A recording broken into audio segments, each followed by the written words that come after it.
Hello and welcome to another episode of Winners and Losers. I'm your host, Alison Atkinson. Tonight we'll be visiting a young man who's had a run of bad luck lately, and you at home will vote on whether he's a winner or a loser. We'll also be revisiting the story of Perry. We'll be seeing how you voted and whether he's won the prize pool this week or whether he's just another loser. But first, Russell is 26 years old. He's a promising sportsman who most recently represented his country at the Asian Games. But I'll let him tell you his story. I've played just about every sport there is. You know, I started with tennis, cricket, footy, basketball, track and field. I tried a bit of that surf life-saving carnival stuff for a while, you know. But there's just too much social commitment to go along with it, you know. I'm in it purely for the sport. I love the structure of sport, you know, because you got winners, you got losers, and then you got everything in between. And I love the stats. You know, you can measure just about anything with sport. Fastest lap, most break points, most ducks. That's actually two sports, you know, because you've got cricket, you know, like Glenn McGrath, and then, well, you've got duck shooting. Anyway, I played a lot of sports, right? And I found that the better I got at one particular thing, the more that thing would demand of my time, which I found really frustrating, because I like to play lots of different things, you know?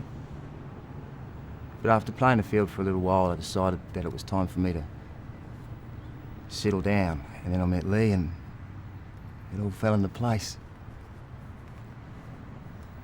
Last year, Russell went to Singapore to compete in both the singles men's and the mixed doubles in badminton. He came fourth in the individual competition, and with his partner Lee Xing, he won the bronze medal in the mixed doubles. Yeah, it was a real buzz, you know.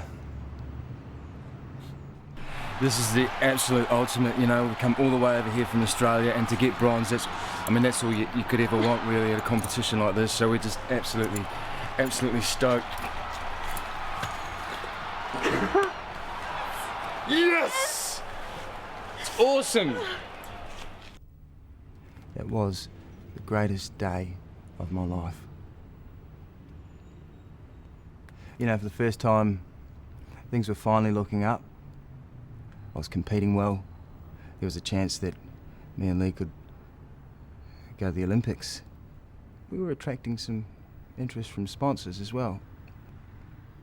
Obviously, I can't mention who they were because they're not my sponsor, but let's just say they're pretty big in the plumbing world. And Lee and I were talking about getting married, and that's when it happened. We were driving to training one day. I was driving. Lee was in the passenger seat, fluffing his shuttlecock. When out of nowhere came this car. I didn't see it coming, and it smashed into the side of us. And the car was all crumpled up, all down one side, and I couldn't move. And the doctor said I was lucky.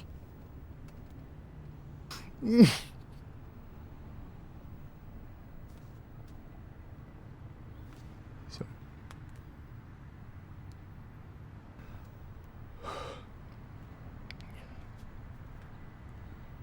Lee's up in Cairns now. She's getting herself ready for the Olympics. She's training with some other guy. I've never heard of him. But I wish them the best of luck. You know, I hope they bring back something. The man who hit Russell's car turned out to be unlicensed and unemployed. William James McGavick has refused several times to be interviewed by this program. Mr. McGavick, you home? You bloody kids, shut up! Mr. McGavick, we need to speak to you about Russell Lawson. G'day, mate. Russell Lawson. Does the name ring a bell, Mr. McGavick? Hey. The man whose life you ruined, put in a wheelchair? Now look, I don't really like you guys coming around here. This time in the morning, you're disturbing everyone. Put some clothes on, sweetheart. Russell Lawson, he's now in a wheelchair, and it was your fault. What have you got to say to him? There you go, Russell. Mate, now look, just can you piss off? Okay? Because I pay tax here, mate, and this is my house. You like this? Do you want a piece of me? Because I'm the man to come for. You are a violent Piss off. man, I am aren't a you, violent. Mr. Yeah. You all right? Yeah, piss off, mate. Come on. Yeah, a bit more. Okay. There you go. Potential is a funny thing, isn't it?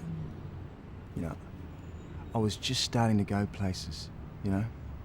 Really go places. But you gotta look at the positive side of things, you know? Next week, I'm competing in the State Monopoly Championships. It's a good game.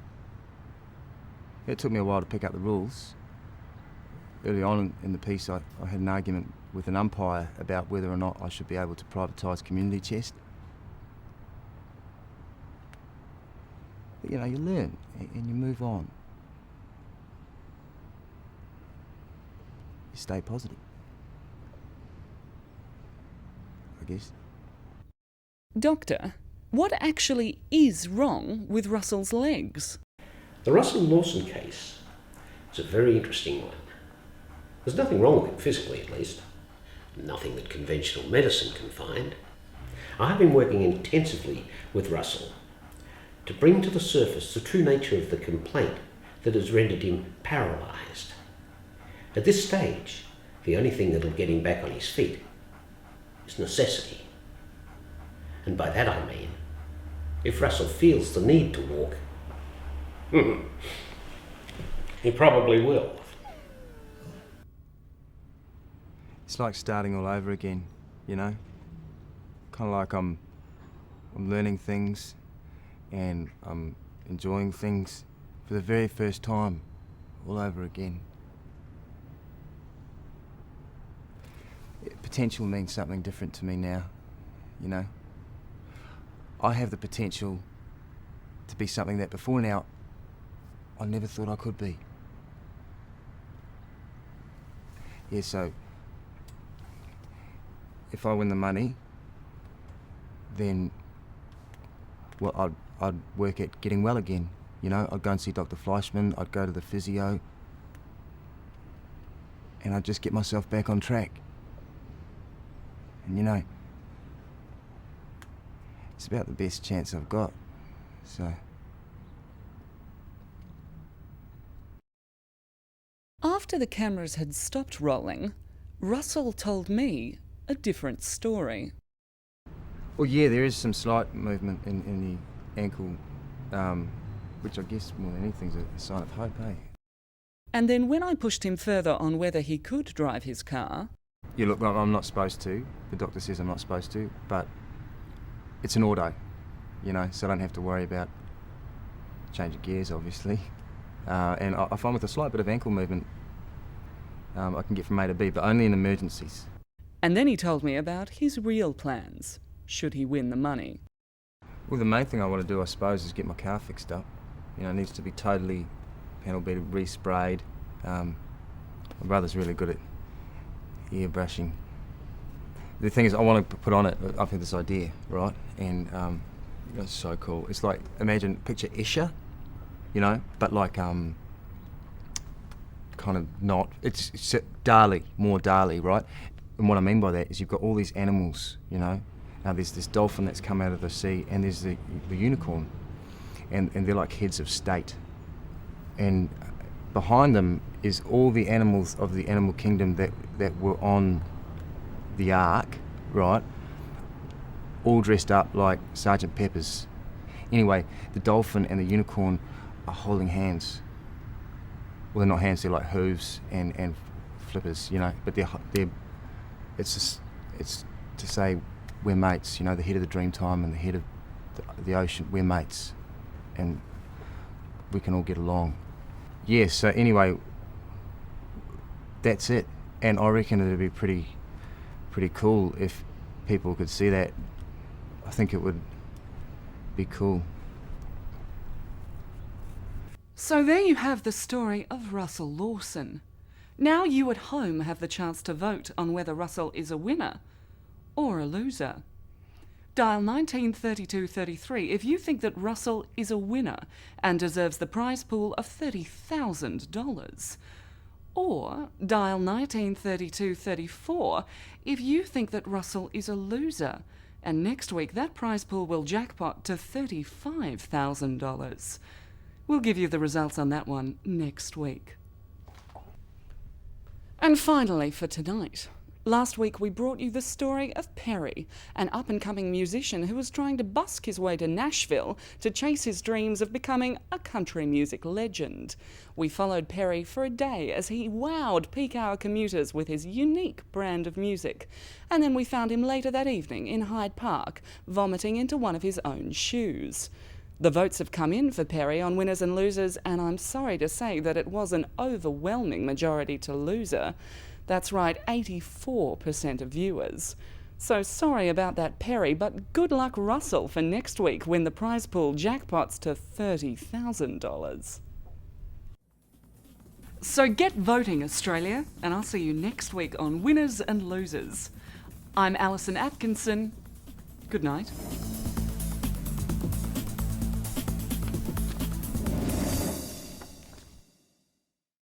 You know, I'm a competitive person. I always have been. Some people say that winning is everything.